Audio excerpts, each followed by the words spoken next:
and I also would not do too much. Less is more most of the time. I know it's tough when you're starting a business, but you want to build a brand. What's up, everybody? Welcome back to Awesoming's podcast, where we highlight people pursuing their definition of, you guessed it, awesome.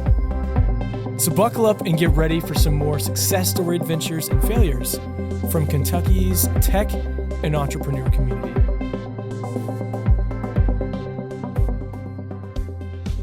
What's up, y'all? Welcome back to the Awesoming podcast. I'm really excited because, one, I'm sitting across the table from my good friend who's already starting to chuckle, Chase Fairchild. And today's gonna be a bit different.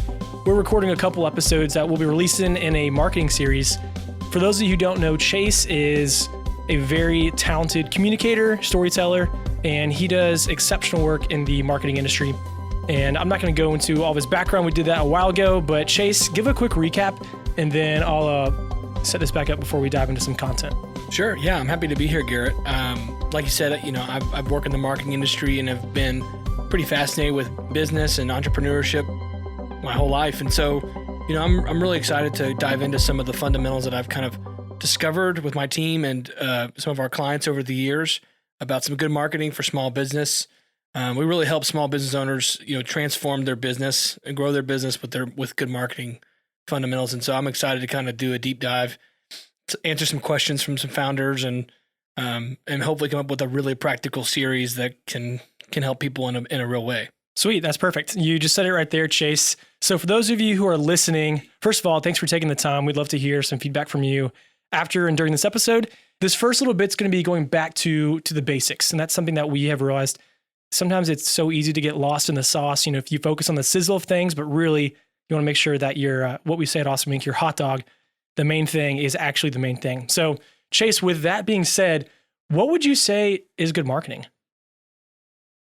This could be a 2-hour long question. But I think the reality is, going back to like my football coaching days, I played football and coached football for a while.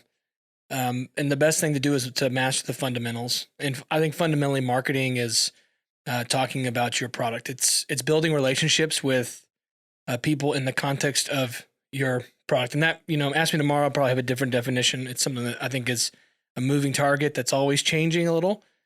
But I think for the most part, marketing is building relationships. It's informing people who you are and why you matter as a business. What would you say most marketing is these days? And maybe go into that a bit more of where does it miss the mark in terms of clear communication? Because I know that's something you take pride in. Totally. I think, for me to be able to talk about how marketing misses the mark in today's world, I have a very narrow perspective, obviously, just from clients I've worked with and brands I observe and interact with. So, my perspective is quite limited in the sense of what's missing the mark. But I think there's a lot of unintentional marketing.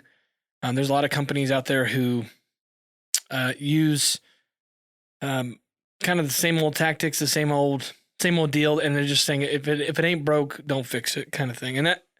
And so I think it's more what the people are not doing. They're not taking advantage of kind of this new reality, which is people have more money to spend than ever before. There's people who are taking advantage of the digital space, who are creating digital products and content and creating sales funnels. That's something. It's not sexy, but it's effective. And I think a lot of times, people really try to go cute and creative or clever over clear. And so what happens is that ends up being, confusing. Your clients don't know what you do, why it matters to them, or how they should get in touch with you. Yeah. I mean, for me, one thing to that specific point is there is a very successful clothing outdoor brand, I'm not going to say their name, obviously, that their marketing, whenever I get a newsletter, which is probably 2 to 3 times a week at least, they'll say something really cool for their tag to get my attention. But guess what? When I click on it, I literally have to scroll all the way down to find whatever product it is or whatever article, and it's never really clear. So guess what I do? I trash can it in my email. Right. I think there's a lot of nuance to this too. So, let's say, for example, that you're a financial advising firm. And obviously there's a lot of regulations and compliance issues with finance. But, we all know, like, it's kind of a confusing industry. But we all want to think about retirement. We all want to, for the most part, that's the wise thing to do, is to invest, and people work with advisors all the time. But it's also an industry with high barrier to entry. There's a lot of buzzwords like annuities and family liquidity events. And there's all of this like slippery lingo. And when you're talking about to the public, we don't know this lingo. We don't understand it. It's like you're speaking a different language. And so I think the best marketing really translates things that are complex and makes them simple, and really positions them as the solution to the problem the customer is facing. My problem is, hey, I'm insecure about my finances. I don't know who I should listen to. Should I listen to this guy or that? Everybody's saying different things. People are making money in crypto. That scares me, blah, blah, blah. I think a financial advisor has a great opportunity to come in and say, look, I understand. Finances are really confusing. It's really tough, and it can feel like you have FOMO or you have anxiety. But look, we have a really simple system that if you follow it, you're going to build wealth that will last. Here's how we get started. Schedule a call and let's go over and get a free assessment. Something like that. It's really more relational. You take off that pressure of the things that we create in our head almost. Totally. I mean, I think we need to start. I think the biggest mistake can be summed up in marketing and branding, not branding necessarily, marketing and advertising has become way more transactional than relational. And we need to have a return to relational because it's people talking to people. Literally, to follow that right up, Chase, what would you say is your go-to, or maybe a couple of your go-to resources for staying updated on news, tech, marketing, business trends, all the stuff that you would say you value? I read a lot and I listen to a fair amount of podcasts, but I always try and take a note of trends in kind of my own organic way. There's not really a system to it, but I just start to notice things when I travel. From a trend perspective, I like to see what's important. Oh my gosh, this is like we were just in Flagstaff a couple weeks ago. We went to this college bar called the Mayor or something like that. But they had this really cool. They had like an Airstream like camper with a window cut out of it. It was like a DJ booth, and then upstairs was this rooftop bar with. It was just really simple. It wasn't a tall building. It was a 2-story building, and they just had this really cool. It just felt really different. I was like, I wonder if this is a trend or is this just a style out here. So I just pay attention to that sort of stuff because I'm interested in it genuinely. And I do think sometimes it informs, especially when working on a branding project or we're doing like a brand experience where we're working with restaurants and we're trying to think about how do we capture a feeling while you're eating or enjoying this business or whatever. So there's something kind of ethereal, organic that I just try and keep my finger on. There's a few great people I can think of who do that naturally. And I try and be like them, but I would say they're borderline futurists. And one of those guys is a guy named Scott Galloway, who is a professor at Stern, NYU, business professor. He's a writer and entrepreneur and an investor. And he's just really creative, and he's kind of all over the place. His style really matches up with the way I like. So I read his books, listen to his podcast, done some of his free webinars, that sort of stuff. The second person that I really love is Naval Ravikant. He's an investor and like more of a philosopher. He's been on he does a lot of Twitter, like tweets a lot, just little one-line nuggets of wisdom. And his stuff has probably made the biggest impact on me. Reading some of his tweets and listening to his insights. There was actually a guy who you like this guy, Jack Butcher. Oh yeah, I love Jack. He's a really good friend of one of my friends, Zach Jenkins, who's on this podcast before. He illustrated a book that this guy put together, basically like an almanac, like an unofficial book of Naval's wisdom. And I read that last year, and it's the best book I've read in the last 5 years. Sweet. It just has so much in it. You can read it over and over and over, and has layers. Ogres have layers. Ogres have layers. Sorry. And then I think the last person I'll say is Donald Miller. Yeah. He's been a big influence. We're StoryBrand certified and have learned that, and seen a lot of great benefit from that framework and clarity. He's done a really great job about like democratizing business education with Business Made Simple. And so I really like them. But there's a lot of folks that I like listening to. But those are a few of the main ones that I make it a priority to listen to pretty regularly. So again, to say those, you have Scott Galloway, Naval. What was his last Naval name? Ravikant. Naval Ravikant. Wow, that's a mouthful. Spelled Ravikant. Cool. Naval Ravikant, Jack Butcher, and then Don Miller with StoryBrand. Yeah. Again, if you confuse, you lose. That sums up StoryBrand in one sentence to me. So again, thanks for sharing those people. Highly would encourage you guys, if you're listening, to go check them out.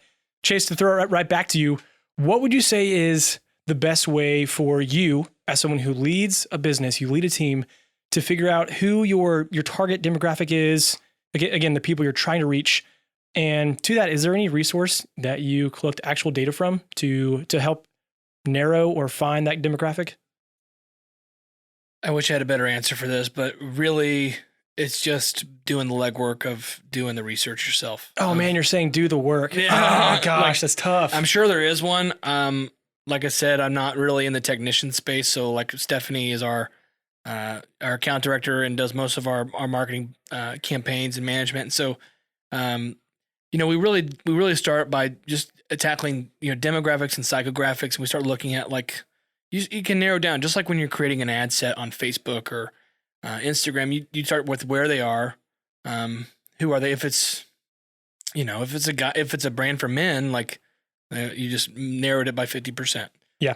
If it's men 20 to 30, there you go. Some narrow. If it's men in the Southeast, if it's men in Lexington, Kentucky, so you just keep narrowing it down. The objective really kind of informs the demographic. So if you start with your objective, okay. So for example, there's this company. It's called Wilderness.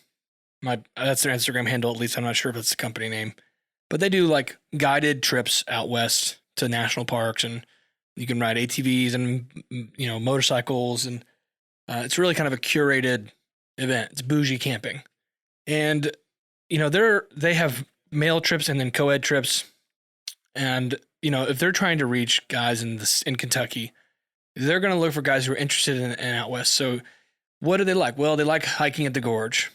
They like whitewater rafting and in West Virginia. They like this type of brand. They like Patagonia and North Face and these sort of things. So they start to create their interest in the demographics and some kind of build some of those ad sets out. And then what we do, and this is everybody does this in some ways, like we build customer profiles and say, oh, this is Garrett. He's 26. He loves hiking. He's really into 70s Southern rock. That's the long hair. Yeah, he's a bit of a wild card, but he's a city boy, but he loves the outdoors, so he doesn't know how to pitch a tent. You can get really specific. And in some ways it works at that small scale, but you're really just trying to talk to somebody. When you're creating a piece of content, the more specific you can get, people say if you're talking to everybody, you're really talking to nobody. I can't be talking to Garrett specifically at an intimate level and also be talking to my grandmother. It can't do that. When you talk to companies and they're like, well, who's your target demographic? Well, everybody. Really, 18 to 90-year-old people, all tax brackets, all political parties, all religions, all interests. They're all in your... Yeah. That's the IRS. That's fair. Watch out. That's really good. Yeah. And so I think, there are definitely some tools, and I'm sure, there's stuff out there I'm just not familiar with. But when we go about writing a piece of content, for me, when I write on LinkedIn or write on a blog or whatever, I'm thinking about clients of mine. I'm thinking about one of my friends, Michael, who's an entrepreneur who has a lot of businesses. I think about my client who's a dentist, knows how to, is an expert when it comes to all things dental, but doesn't understand necessarily the inner workings of running a business in the digital world and talking about it and making sense of data. And so I'm talking to them. When I go out to write, you could put dear so-and-so, and I'm talking to them like I'm writing them an email in some ways. And so that helps me. Everybody's got their own process, but I think if whoever's listening, I think, one key to just being a better communicator is just write to somebody in your head. Yeah. Create somebody fictional, create somebody real, but make sure they fit the mold of what you're trying to do. All right, Chase. So we just talked about demographics, people, helping them with resources. And you actually mentioned a couple of people in mind when you make a post. Maybe it's your friend Michael who's an entrepreneur, or your friend who owns a dental practice. What are some strategies, might be the best word I'm thinking of, strategies or tactics that you have found effective with Bolt, and then also helping clients to grow your clientele, to fill your pipeline? Yeah. What are a couple of things that you think people could benefit from? Yeah, I think about like for us, and this is what we're getting better at for Bolt is, our strategy is content creation in some ways is talking about some of this. I mean, I'm doing part of our strategy right now. We're here talking about marketing, and I'm hoping that there'll be somebody down the road someday that hears this and we'll learn something, and maybe could eventually come give me a call, and it could lead to a relationship. So you're really planting a lot of seeds. When it comes to like what we do, where we're, service-based and tend to be more of a partnership in a lot of our businesses, with a lot of our businesses, it's more like planting seeds. You're building relationships and opportunities come along. You've heard the phrase top of mind awareness. Real estate agents do this. Financial advisors do this.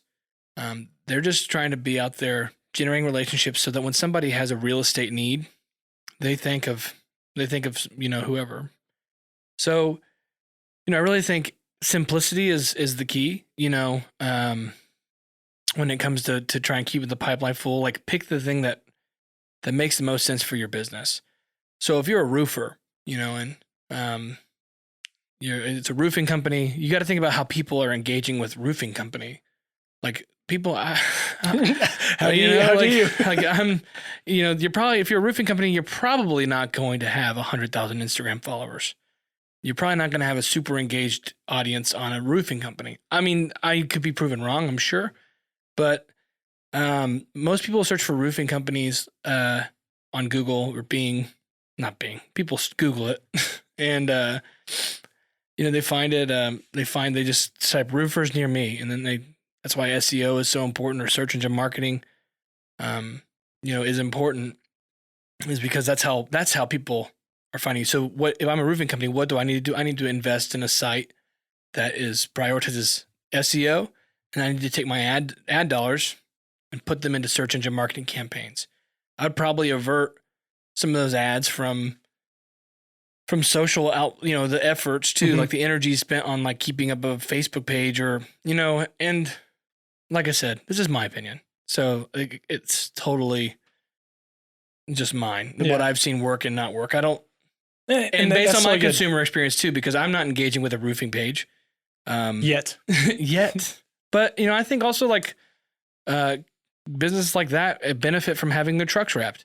Yeah. From sponsoring, things around town, things that it's just being part of a community. So that's how like I would do it in that use case right there, is like, I wouldn't prioritize Instagram or TikTok. Definitely not TikTok for a roofing company. It's not lifestyle based. It's not like trend based. It's a roof. So it's pretty cut and dry. It's something people need to have a roof, in good shape to, so I think that it all just depends on like what the company is, what the objective is, and seeing where those platforms are at. So for me, where I'm in more, like our sales funnel really is content. It's relationships. It's being with people. It's, not LinkedIn ads. Like, I think if we ever ran ads, it would be search based. But I would really I'd rather take the energy and money that we'd spend on ads and invest it into account executives who can build relationships and building new products that really solve problems that we don't have. So, is there a one size fits all for every company? No, but there are some really good practices. And I think just thinking through what's the objective, to drive traffic to our website. The strategy is, for us, is to create content, and the tactics are 1 blog a month, 3 emails a month, maybe try and post on social media, on Instagram and Facebook and LinkedIn 3 times a week. That's something we talk about. But I think, just really thinking about what makes sense for your business. Don't try and do something just because you see it, and don't mistake a tactic for a strategy. As we're wrapping this portion up on going back to some of those basics, I think 2 things that specifically I've heard you repeat. 1, have an objective, or know your objective. So begin hopefully with the end in mind, or hey, if this is our result, let's try a few things to get there. So that's helpful. Actually, I'll say 3. One you just said, but not one size fits all. I think it's really easy to think that is the case. And you earlier mentioned just put in the legwork, do the work, you'll figure things out. And then thirdly, I guarantee you'll say this the rest of our conversation, but communicate clearly. And that's so valuable. Yeah, So, if you confuse, you lose. That's a big one. Yeah. that's so good. So I was actually talking with a good friend of mine named Cam Sloss. He is a business owner that sells vintage, mostly Disney clothes, but vintage clothes. So check out Slosson found on Instagram. He's here in Lexington.